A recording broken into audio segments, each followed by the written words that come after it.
Welcome to Creepy, the best horror storyteller on YouTube. Part 1. The Village of Hemlock.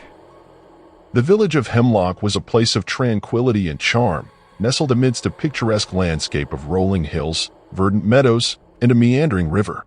The houses, quaint and well-maintained, adorn the outskirts of the village square, their cheerful facades reflecting the vibrant spirit of the community. As the summer sun cast its warm glow upon the village, a sense of anticipation and excitement began to permeate the air. The villagers, dressed in their Sunday best, emerged from their homes, their faces beaming with anticipation. Their footsteps echoed through the quiet streets, converging upon the bustling heart of Hemlock, the village square. The square, a haven of social interaction, was abuzz with activity. Children chased each other playfully, their laughter echoing through the open space.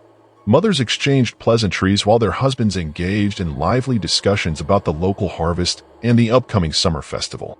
A sense of camaraderie and shared purpose bound the villagers together, creating a tapestry of harmonious existence.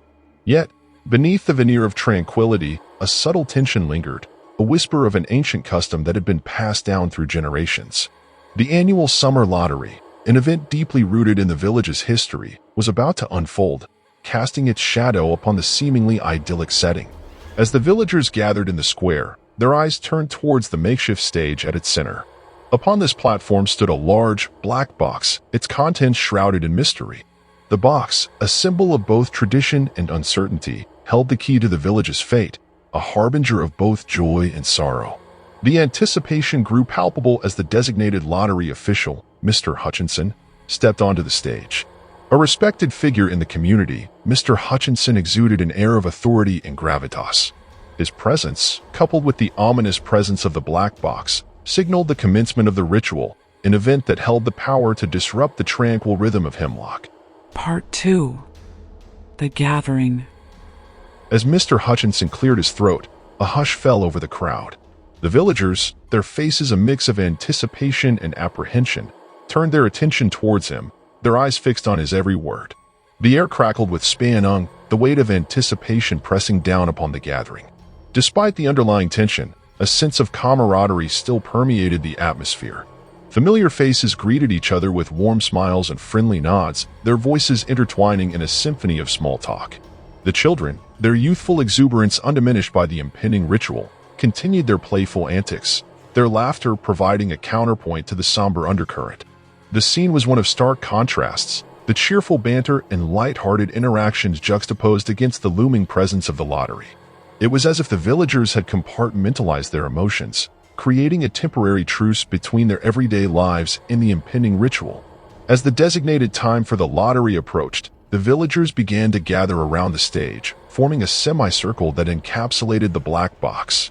Their faces, now etched with a mixture of curiosity and trepidation, reflected the conflicting emotions swirling within them. Mr. Hutchinson, his voice amplified by the stillness of the crowd, began to read the rules of the lottery, his words echoing through the square. His tone was solemn and deliberate, emphasizing the importance of the ritual and the need for adherence to its strict guidelines.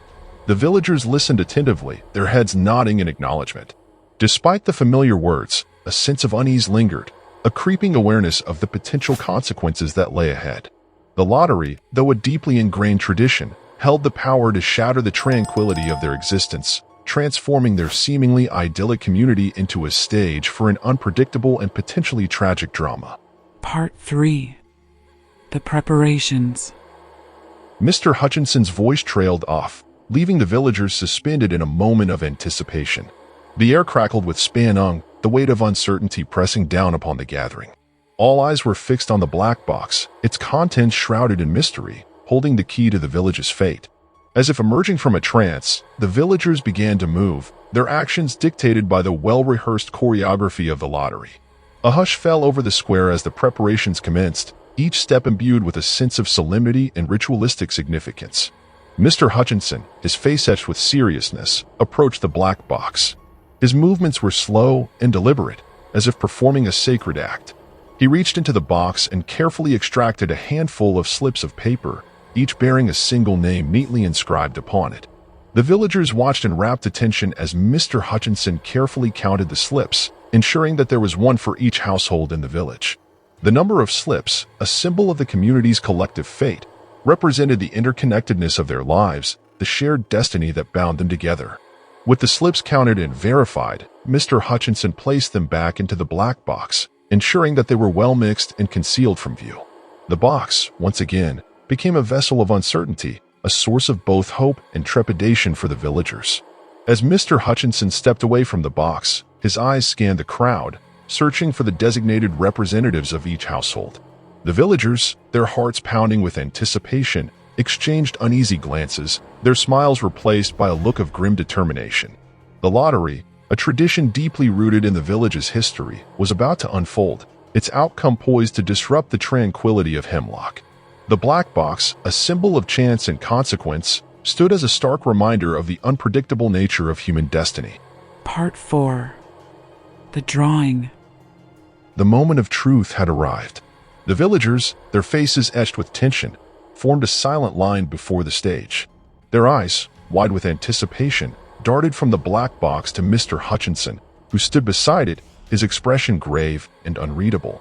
Mr. Hutchinson, his voice amplified by the hushed silence, called out the first name, a familiar sound that resonated through the square.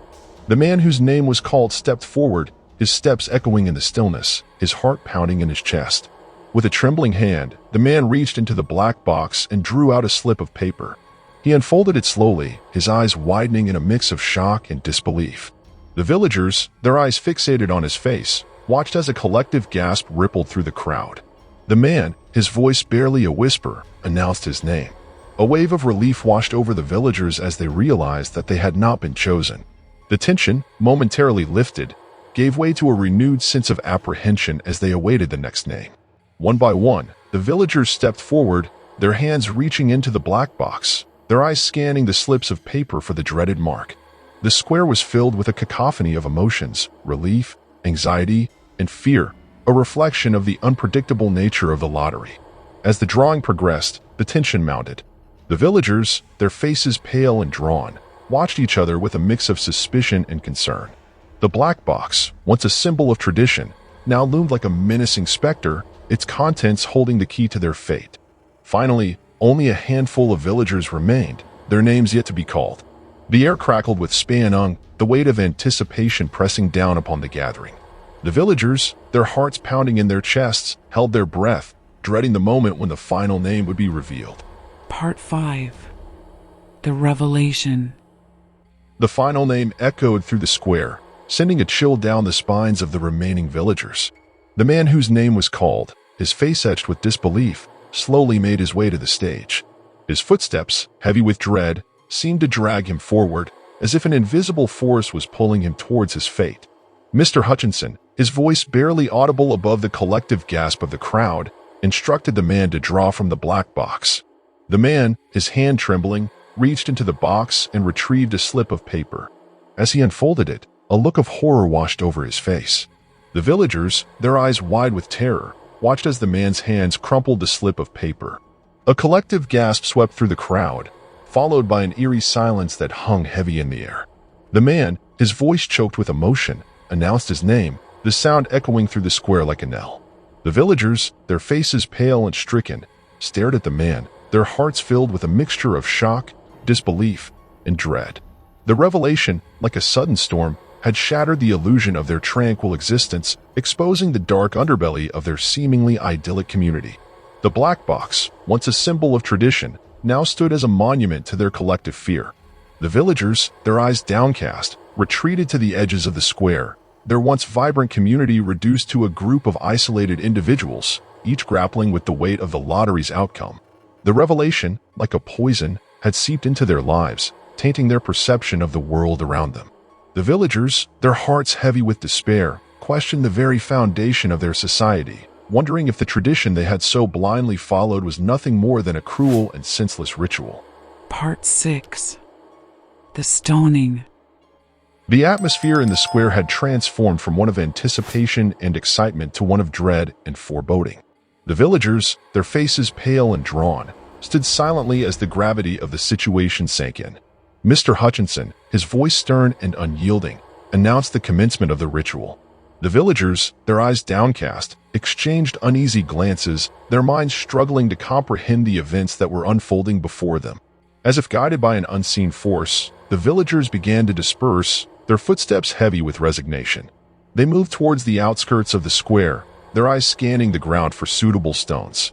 The square, once a vibrant hub of community life, was now eerily quiet, save for the shuffling of feet and the occasional murmur of conversation.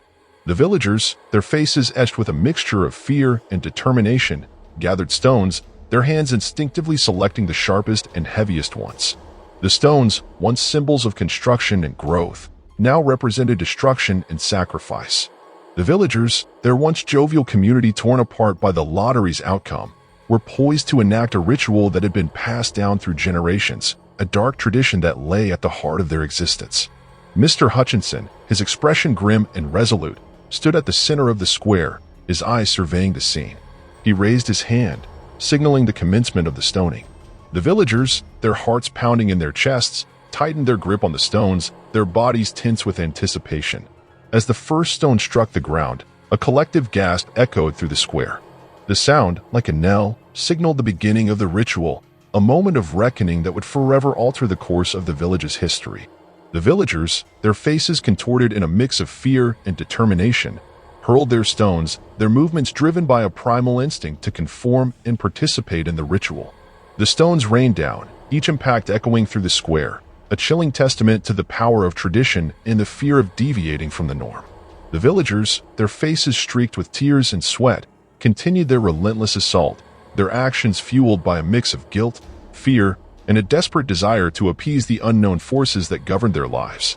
The stoning, a grotesque spectacle of violence and conformity, continued until the victim lay motionless on the ground, their body a testament to the dark underbelly of human nature. The villagers, their faces pale and drawn, stood in silence, their hands still clutching the stones, their hearts heavy with the weight of their actions. Part 7. The Aftermath. The sun, once a symbol of warmth and vitality, cast an eerie pallor over the square as the final echoes of the stoning faded into silence. The villagers, their faces etched with a mixture of shock, guilt, and fear, dispersed silently, their footsteps leaving faint imprints on the blood-soaked ground. The square, once a vibrant hub of community life, was now a desolate wasteland, its tranquility shattered by the brutality of the ritual. The scattered stones, like discarded symbols of a forgotten tradition, lay scattered, their sharp edges glinting menacingly in the fading sunlight. Mr. Hutchinson, his expression grim and unreadable, stood alone at the center of the square, his eyes scanning the scene. His face, hardened by years of adherence to tradition, bore no trace of remorse or regret. He was the embodiment of the village's collective conscience, a man who had faithfully carried out his duty, no matter how gruesome. The aftermath of the stoning hung heavy in the air, a suffocating silence that enveloped the village. The villagers, their hearts heavy with the weight of their actions, retreated to their homes, their minds grappling with the implications of the ritual. The lottery, once a seemingly harmless tradition, had revealed its dark underbelly, exposing the village's capacity for violence and conformity. The villagers, their innocence shattered, were left to confront the consequences of their actions, wondering if the sacrifice had been worth the price. The square, once a symbol of unity and shared purpose, now stood as a monument to their collective guilt. The villagers, their lives forever altered by the ritual, would forever bear the scars of their participation, a constant reminder of the dark side of their seemingly idyllic community. Part 8. The Forgotten Ritual. As the villagers retreated to their homes, their minds clouded by the horrors they had witnessed, a sense of unease began to permeate the atmosphere. The ritual they had just performed, though deeply ingrained in their tradition, felt alien and unsettling, a stark reminder of the dark underbelly of their seemingly idyllic community. Whispers of an ancient ritual, a forgotten practice once performed by their ancestors, began to circulate among the villagers. This ritual, shrouded in mystery and shrouded in fear, was said to have been abandoned centuries ago due to its gruesome nature. Yet, its echoes still lingered, a haunting reminder of the village's dark past. Some villagers, their curiosity piqued by the whispers, delved into the village's archives, searching for any remnants of the forgotten ritual. They unearthed ancient texts, their pages yellowed and brittle with age, that spoke of a sacrificial offering, a means to appease the gods and ensure the village's prosperity. The lottery, they realized with a chilling realization, was a relic of this forgotten ritual, a symbolic sacrifice carried out to maintain the village's delicate balance with the unseen forces that governed their lives. The stones, once tools of construction and growth, had been repurposed as instruments of sacrifice, a chilling testament to the village's willingness to perpetuate a tradition, no matter how brutal it might seem. The revelation sent shockwaves through the village, a wave of disbelief and horror washing over the residents. The lottery, a seemingly harmless tradition, had taken on a sinister new light, its origins rooted in a dark and forgotten past. The villagers, their innocence shattered, were left to confront the implications of their actions, wondering if they had been unwitting participants in a barbaric ritual. The forgotten ritual, once buried beneath layers of time and tradition, had resurfaced, casting a long shadow over the village's future. The villagers, their hearts heavy with the weight of their legacy, were forced to confront the question of whether to continue the tradition or break free from its shackles, embracing a new path that reflected their evolving values and morality. Part 9. The Cycle of Fear. The revelation of the forgotten ritual sent a shockwave through the village, shattering the illusion of their idyllic existence and exposing the dark underbelly of their seemingly peaceful community. The villagers, their minds grappling with the implications of the lottery's true meaning, were trapped in a cycle of fear and conformity, their actions dictated by a deeply ingrained tradition that had been passed down through generations. The fear of deviating from the norm, of disrupting the delicate balance with the unseen forces that governed their lives, held the villagers captive, preventing them from questioning the validity of the ritual. They clung to the belief that the lottery, despite its brutality, was necessary for their survival, a sacrifice that ensured the village's prosperity and protected them from misfortune. The cycle of fear and conformity was perpetuated by the village elders, who held positions of power and influence. They maintained their grip on the villagers by instilling a sense of fear and obedience, emphasizing the importance of tradition and the consequences of breaking the rules. The villagers, their minds clouded by fear and indoctrination, accepted the lottery as an inevitable part of their lives. They rationalized their actions, convincing themselves that the sacrifice was necessary for the greater good, for the preservation of their community. The ritual, though rooted in a forgotten past, had become deeply ingrained in the village's psyche, a symbol of their shared identity and their connection to the land. The stones, once tools of construction and growth, had been repurposed as instruments of sacrifice, a chilling reminder of the village's capacity for violence and conformity. The cycle of fear and conformity seemed unbreakable, a relentless force that bound the villagers to their dark tradition.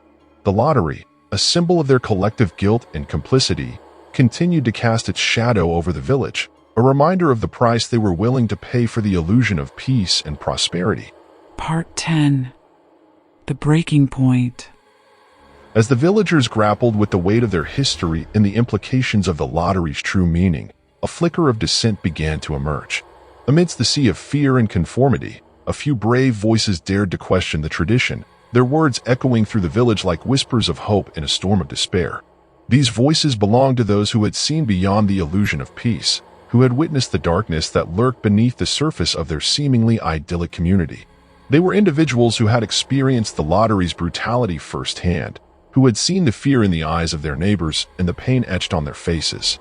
They spoke of the futility of the ritual, of the senseless violence that it perpetuated.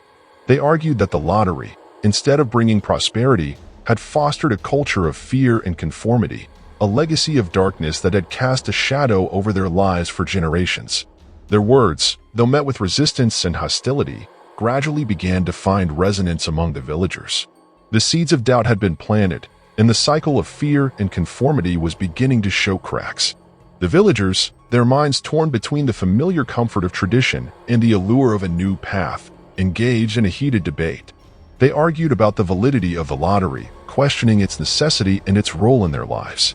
The village elders, their authority challenged, fought back, clinging desperately to the tradition that had defined their community for generations.